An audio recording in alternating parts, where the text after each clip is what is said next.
أفلح من صلى على محمد وآل محمد.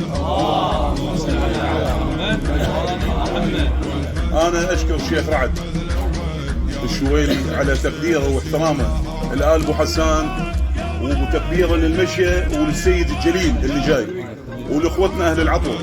بس أنا اليوم وأشكر عمامة، بس عندي سالفة أريد أسولف عن أمير المؤمنين عليه السلام. دخل الرسول عليه الصلاة والسلام على أمير المؤمنين عليه السلام،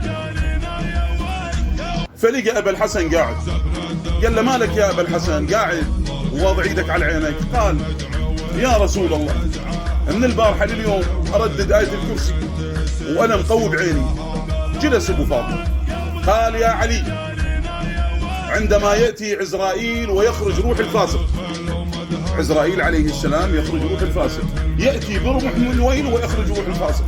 أمير المؤمنين عليه السلام نزل إيده من عينه. قال مالك يا أبا الحسن نزلت إيدك من عينك؟ قال يا رسول الله هل من أمتك واحد تخرج روحه بهذه الطريقة؟ قال نعم.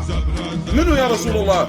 قال آكل مال اليتيم وشاهد الزور والحاكم الغير عادل.